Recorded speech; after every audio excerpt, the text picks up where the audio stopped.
এইটো ভিডিঅ'ত আমি গণিতৰ কেইটামান গুৰুত্বপূৰ্ণ প্ৰশ্ন আলোচনা কৰিম। পুনৰ আমি 10টা প্ৰশ্ন আলোচনা কৰিম আৰু য'ত নেকি আমাৰ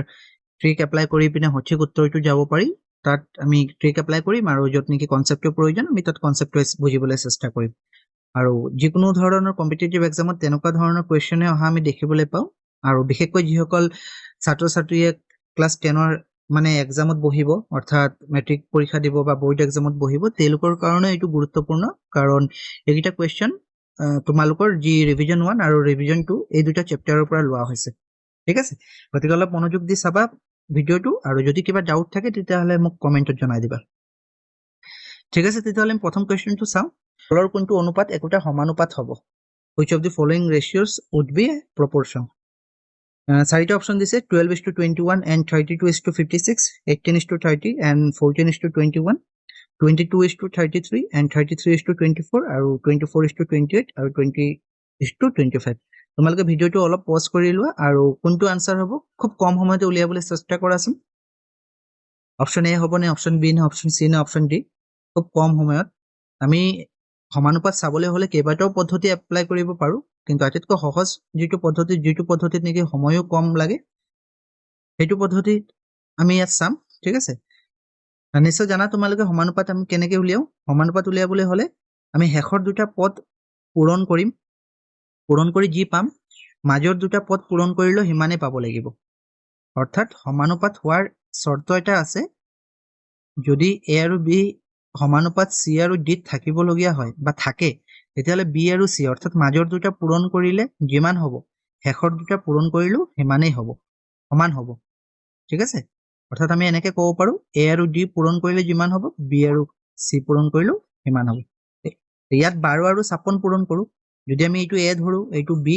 এইটো চি আৰু ডি অৰ্থাৎ এ আৰু ডি 12 আৰু 56 আমি পূৰণ কৰি চাওঁ 56 আৰু 12 কিমান পাম? 2 × 12 5 কি 2 × 12 2 হাতত 1 2 5 10 11 এফালে হ'ব 6 5 2 7 6 6 7 2 অৰ্থাৎ যদি 56 আৰু 12 আমি মাল্টিপ্লাই কৰোঁ অৰ্থাৎ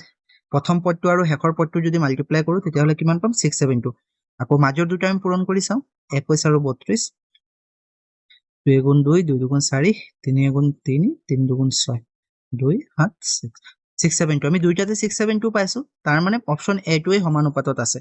ঠিক আছে, বাকী কেইটা আমি নাচালেও হ'ব। আনসাৰ কোনটো হ'ব? Option A. অ'কে, ঠিক আছে। আৰু এটা নিয়ম আছে তোমালোকে নিশ্চয় জানা সমানুপাত উলিয়াবলৈ। আমি এইটো নিয়মত আমি কি কৰিলো যে এছ টু বি সমানুপাত চি টু ডি অৰ্থাৎ বি আৰু চি পূৰণ কৰিলো আৰু এ আৰু ডি পূৰণ কৰিলো সমান ওলালে। বা আমি এনেকৈও ক'ব পাৰো 12/21 32/56 আমি যদি কটাকটি কৰি সমান পাওঁ তেতিয়াহ'লেও সমানুপাতত থাকিব। এতিয়া কটাকটি কৰিলে এইটো কি ওলাব 21 আৰু 12 কি সংখ্যাৰে যায় 3ৰে যাব, 3 4 × 12 21ক যাব 3 7 × 21 অৰ্থাৎ 7/4 লিখিব পাৰো। ইয়াত আমি চাওঁ কিহেৰে যাব 8ৰে যাব 32ক 4 বাৰ 8ৰে 56ক যাব 7 বাৰ অৰ্থাৎ 7/4। দুইফালে সমান হৈছে গতিকে সমানুপাতত আছে, বাকী কেইটা সমানুপাতত নাই। গতিকে এই দুটা নিয়মত ওলাব পাৰো আৰু বেলেগ নিয়মো আছে। ঠিক আছে, আমি বেছি আৰু ইয়াত নিয়ম আলোচনা নকৰো, এই দুটা নিয়মত উলিয়াবা। MCQ থাকিলে শেষৰ দুটা পূৰণ কৰি আৰু মাজৰ দুটা পূৰণ কৰি যদি সমান হয় তেতিয়াহ'লে সমানুপাতত আছে, আদাৰৱাইজ নাই। অ'কে, গতিকে অপশ্যন এটো হ'ব ইয়াৰ উত্তৰ, অপশ্যন এ। কুৱেশ্যন নম্বৰ 2 টো কৈছে if P directly proportional to Q and P equal to 6 then Q equal to 30. Now P equal to 2, what is the value of Q? অৰ্থাৎ এনেকৈ কৈছে যে P আৰু Q প্ৰত্যক্ষভাৱে বিচৰণ কৰে, প্ৰত্যক্ষভাৱে বিচৰণ এইটো থকা মানে প্ৰত্যক্ষভাৱে বিচৰণ কৰা। অৰ্থাৎ যদি X আৰু Y আৰু এই চিম্বলটো থাকে তেতিয়াহ'লে তোমালোকে ভাবিবা প্ৰত্যক্ষভাৱে বিচৰণ কৰে। প্ৰত্যক্ষভাৱে বিচৰণ কৰে মানে কি, যদি Xৰ ভ্যালু বাঢ়ে, Xৰ ভ্যালু যদি বাঢ়ে তেতিয়াহ'লে Yৰ ভ্যালু বাঢ়িব। ওকে, আৰু এটা আছে পৰোক্ষভাৱে বিচৰণ কৰে, যাক আমি লিখো তেনেকে y1/y লিখো, X ইনভাৰ্সলি প্ৰপৰ্শনেল টু Y বুলি কওঁ, বা আমি X এ Y ৰ লগত পৰোক্ষভাৱে বিচৰণ কৰে বুলি কওঁ। পৰোক্ষভাৱে বিচৰণ মানে কি, যদি X বাঢ়ে Y কমিব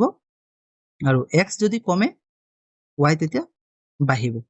ঠিক আছে, এইটো পৰোক্ষভাৱে। এক্সাম্পল হিচাপে আমি এনেকৈ ক'ব পাৰো X বাঢ়িলে Y কেতিয়া বাঢ়িব।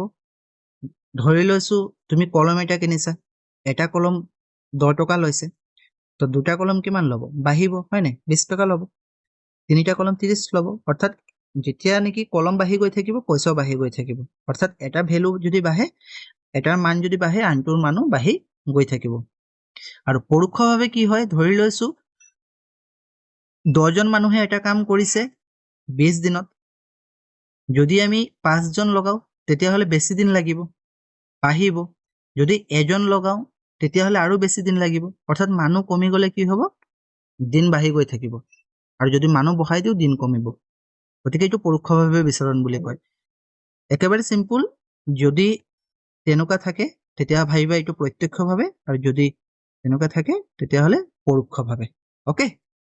এতিয়া কথা হল এইটো প্ৰত্যক্ষভাৱে বিচৰণ কৰিছে অৰ্থাৎ p বহাৰ লগে লগে q বাঢ়িছে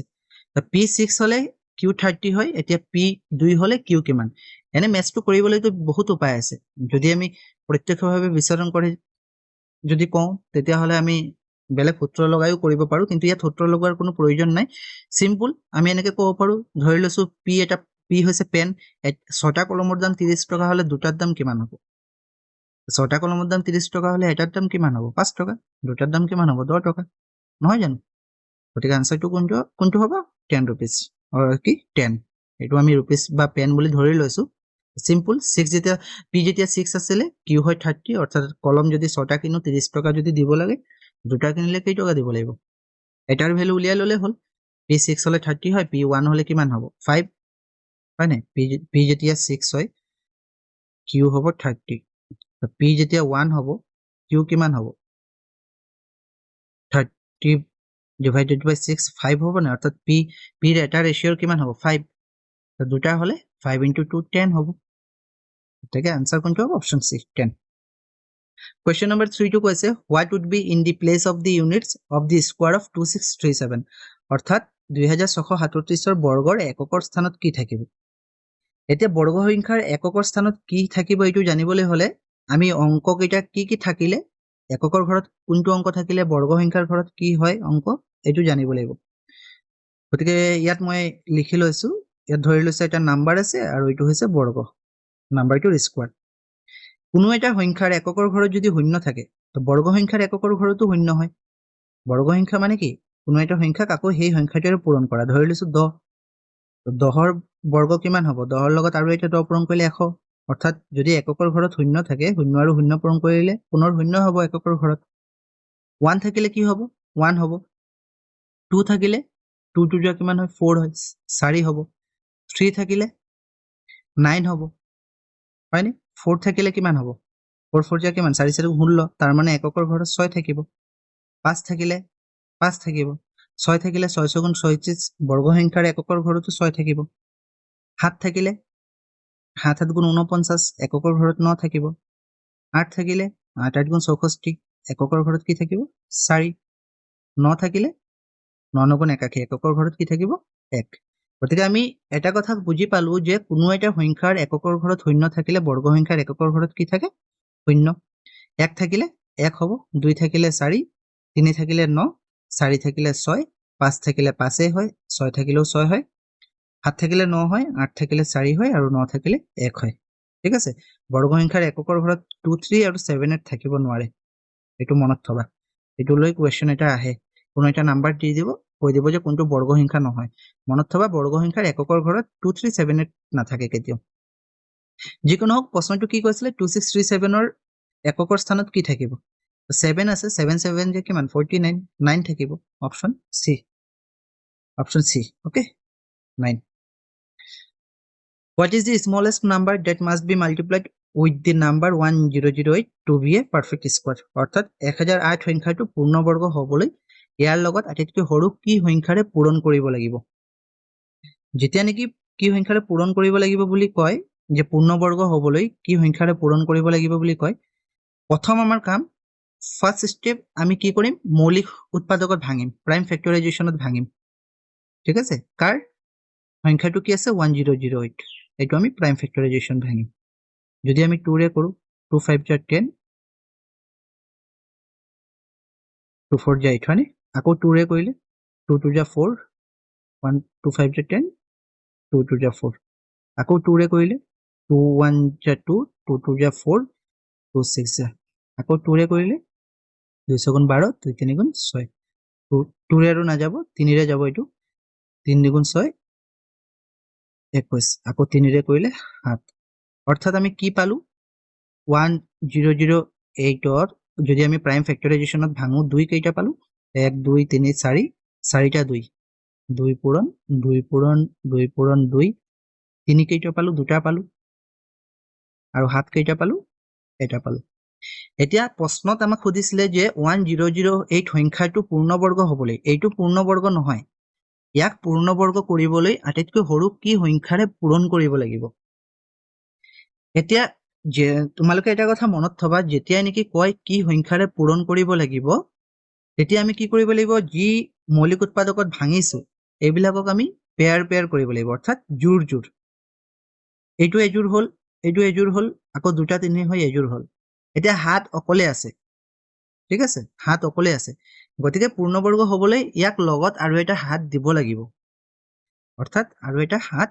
দিব লাগিব গতিকে কি পূৰণ কৰিব লাগিব হাত পূৰণ কৰিব লাগিব কিয়নো হাতটো অকলে আছে আমি তাক আৰু এটা হাত দিব লাগিব পূৰণ কৰাব লাগিব তেতিয়াহে পূৰ্ণবৰ্গ সংখ্যা হ'ব গতিকে আনসাৰ কোনটো হ'ব অপচন এ তে 7 আছে অপচন এ ওকে কোৱেশ্চন নম্বৰ 5 টো হৈছে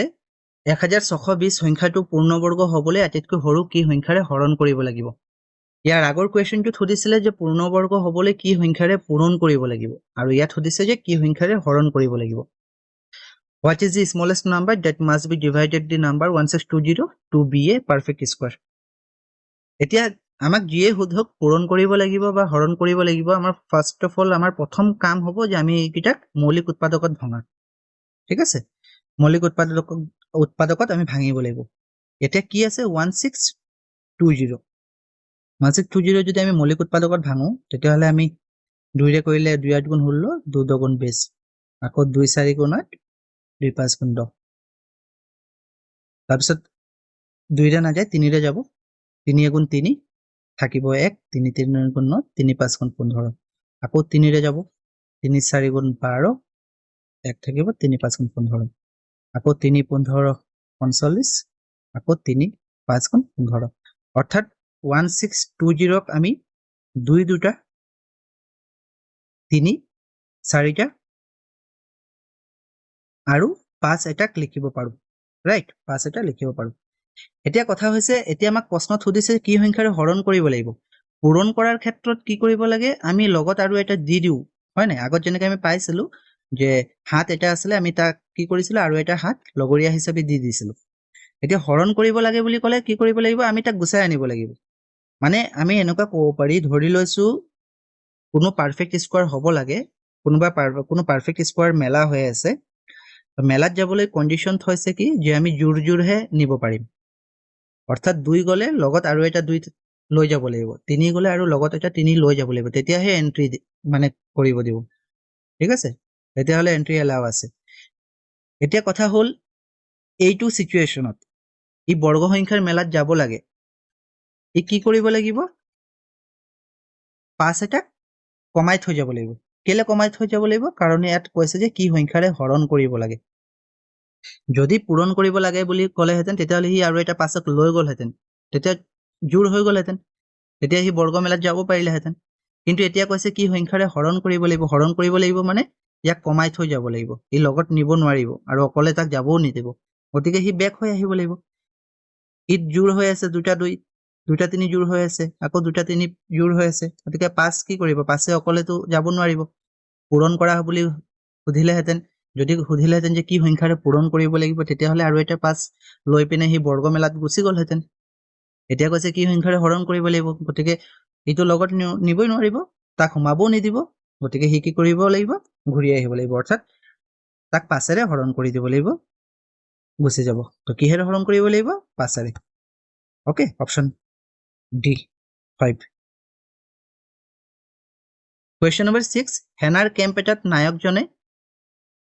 1764 জন সৈন্যক বৰ্গাকাৰ ৰূপত এনেদৰে থিয় কৰালে যাতে দিহে পথালিয়ে শাৰীবোৰত সমান সংখ্যক সৈন্য থাকে প্ৰতি শাৰীত কেইজন সৈন্য আছিল এনেকুৱা সিস্টেমত থিয় কৰাব লাগে ধৰি লৈছো যদি ইফালে 4টা থিয় কৰায় তেতিয়াহলে শাৰীও 4টা হ'ব যদি ইফালে 6টাকে থিয় কৰে তেতিয়াহ'লে লাইনো 6টা হ'ব এতিয়া তেওঁৰ লগত আছে শূন্য কিমান 1764 আৰু এইটো কি কৰিবলৈ কৈছে যে সমান শাৰীত ভাগ কৰিব কৈছে দীঘে পথালিয়ে সমান হ'ব তাৰ মানে আমি বুজি পালো দীঘে পথালিয়ে সমান হ'ব মানে এইটো আমি বৰ্গমূল উলিয়াব লাগিব স্কয়াৰ ৰুট উলিয়াব লাগিব 1764 ৰ স্কয়াৰ ৰুট কিমান হ'ব একে কথা আমি প্ৰাইম ফেক্টৰাইজেচনত ভাঙিব পাৰো ঠিক আছে প্ৰাইম ফেক্টৰাইজেচনত ভাঙিব পাৰো তাৰ মানে বৰ্গমূল উলিয়াব লাগিব বৰ্গমূল আৰু অপচন কেইটা চালেও আমি যাব পাৰিম 1764 আছে 48 আৰু 48 ইনটু কৰি যদি 1764 পাই তেতিয়াহলে 48 আনসাৰ হ'ব 32 আৰু 32 যদি আমি মাল্টিপ্লাই কৰো যদি 1764 পাও তেতিয়াহলেও আমি এইটো আনসাৰ দিব পাৰো যদি অপচন থাকে আৰু যদি এই অংকটো কৰিবলৈ আহে তেতিয়াহলে তো আমি মৌলিক উৎপাদকত ভাঙো এতিয়া আমি যদি 42 আৰু 42 পূৰণ কৰো 2 দুগুণ 4 2 4 গুণ 8 4 দুগুণ 8 4 4 গুণ 16 4 8 8 16 6 কৰিলে 1764 এইটো প্ৰথম অপচনটোতে ওলাই গৈছে ঠিক আছে প্ৰথম অপচনটোতে ওলাই গৈছে তথাপি আমি এবাৰ চাই লও বাৰু ইয়াত 2 8 গুণ 16 আকৌ 2 8 গুণ 16 2 দুগুণ 4 2 4 গুণ 8 2 4 গুণ 8 2 গুণ 2 441 হলে 3 ৰে কৰিলে 3 গুণ 3 1 থাকিব 3 4 গুণ 12 আকৌ 2 থাকিব 3 7 গুণ 21 আকৌ 3 ৰে কৰিলে 3 4 গুণ 12 7 2 থাকিব 3 9 গুণ 27 49 7 আৰু 7 অৰ্থাৎ দুটা 2 ৰ পৰা এটা 2 লম দুটা 3 ৰ পৰা এটা 3 লম আৰু দুটা 7 ৰ পৰা এটা 7 কিমান হ'ব 2 3 গুণ 6 6 7 গুণ 42 যেটো নেকি অপচন এতে আছিল বা আমি ডাইৰেক্ট এনেকৈ পূৰণ কৰি চাব পাৰি অপচন কেইটা যদি থাকে 42 into 42 1764 হয় নে নাই বা 52 into 52 1764 হয় নে নহয় তেনেকৈ চাব পাৰি ঠিক আছে গতিকে আনসাৰ কোনটো হ'ব অপচন এ কোৱেশ্চন নম্বৰ 7 টো হৈছে 4 9 আৰু 10 ৰে হৰণ কৰিব পৰা আটাইতকৈ সৰু পূৰ্ণবৰ্গ সংখ্যাটো কি অপচন এ আছে 1600 অপচন বি আছে 1644 অপচন সি 900 আৰু অপচন ডি আছে 941 তে এইবোৰ ক্ষেত্ৰত কি কৰিব লাগিব যদি তেনেকে কয় যে কোনো সংখ্যা দি দিয়ে দুটা বা তিনিটা আৰু আমাক তেনেকে সুধি দিয়ে যে এইকেইটা সংখ্যাৰে হৰণ কৰিব পৰা আটাইতকৈ সৰু পূৰ্ণবৰ্গ সংখ্যা এইবিলাকৰ ক্ষেত্ৰত আমি এলসিএম উলিয়াম কি উলিয়াম এলসিএম উলিয়াম ঠিক আছে এলসিএম এতিয়া এলসিএম যদি উলিয়াও 4 ৰ এলসিএম কি হ'ব কি কয় 4 9 আৰু 10 ৰ এলসিএম 4 হলে 2 into 2 অৰ্থাৎ লসাগু 10 হলে 2 into 5 আৰু 9 এটা আছিল হয়নে 3 into 3 অর্থাৎ ইয়াত দুই কেইটা আছে দুটা আছে ইয়াত দুই এটা পাঁচ এটা আৰু ইয়াত তিনি দুটা এলসিএম বা লসাগুৰ ক্ষেত্ৰত নিশ্চয় মনত আছে কৈছিলো আটাইতকৈ বেছি থকাটো লব লাগিব ইয়াত দুই দুটা আছে ইয়াত দুই এটা আছে ইয়াতটো দুই নাই তথাপি আমি কি লব লাগিব দুই দুটা তাৰ পিছত পাঁচ এটা আছে পাঁচ এটাও লব লাগিব আৰু তিনি ইয়াত দুটা আছে তিনি দুটা লব লাগিব তে কিমান হ'ব পূৰণ কৰিলে 2 দুগুণ 4 4 5 গুণ 20 20 3 গুণ 60 60 3 গুণ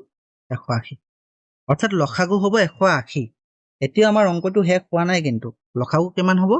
180 ঠিক আছে যি কি নহওক লসাগু 180 পালো বা আমি এইটো চালে হ'ব 180 যদি আকৌ আমি মৌলিক উৎপাদকত ভাঙো তেনেকে পাম নে 2 দুটা 5 এটা আৰু 3 দুটা পাম হয় নাই এতিয়া ইয়াক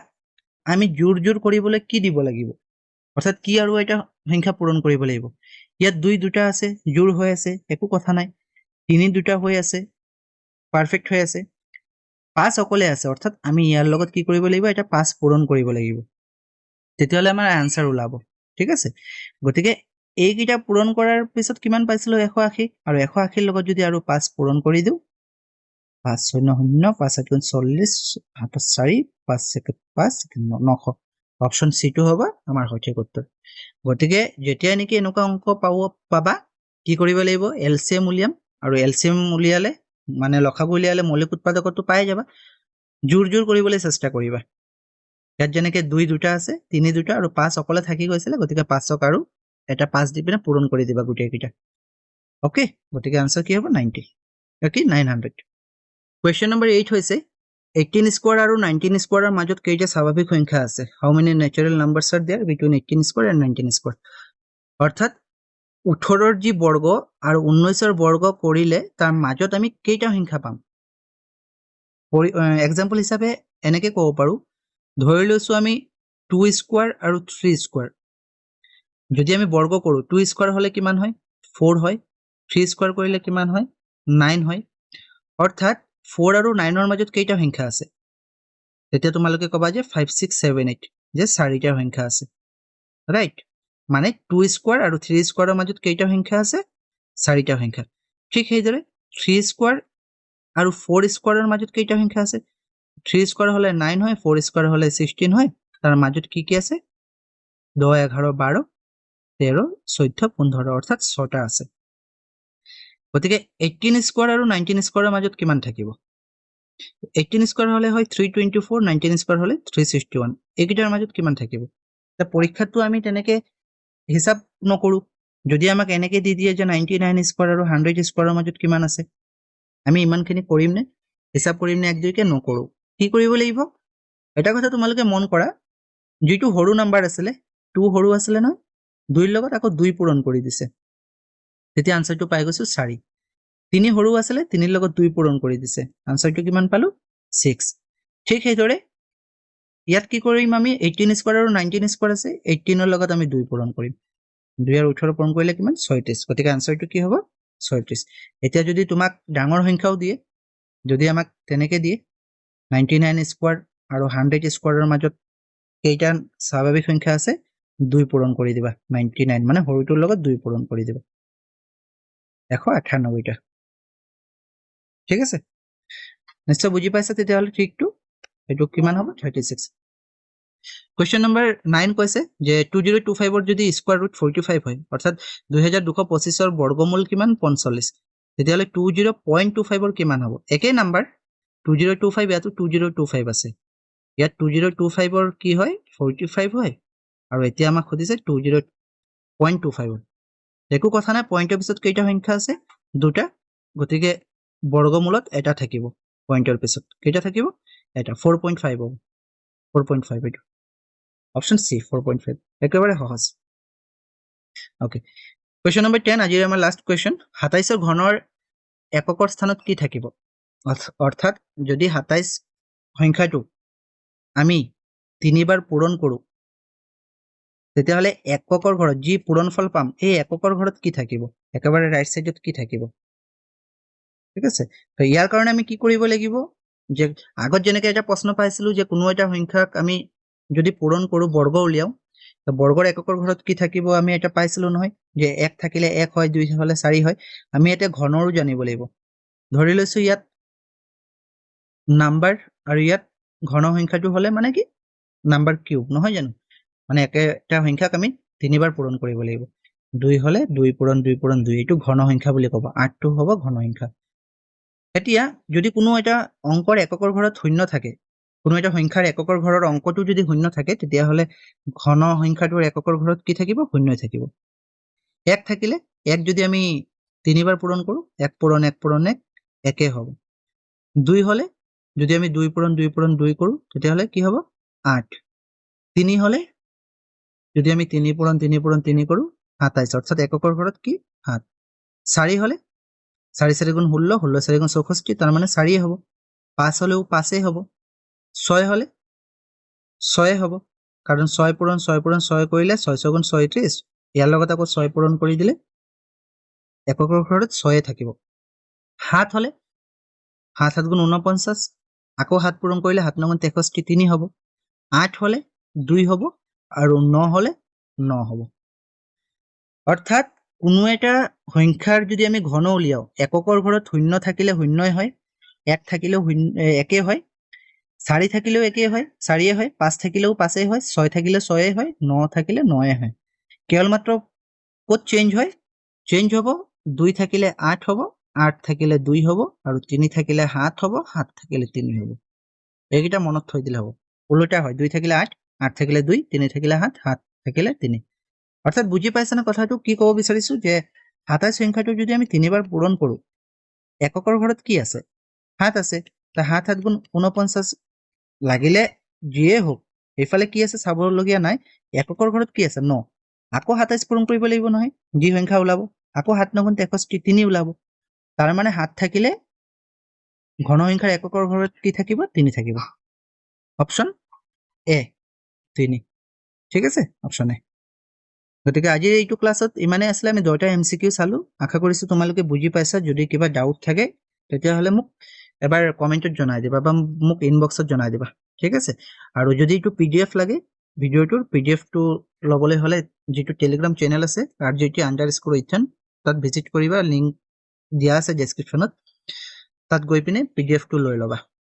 ওকে পিডিএফটো লৈ লবা আৰু যদি ভিডিওটো ভাল লাগিছে তেতিয়াহলে লগৰবোৰৰ লগত শেয়াৰ কৰি দিবা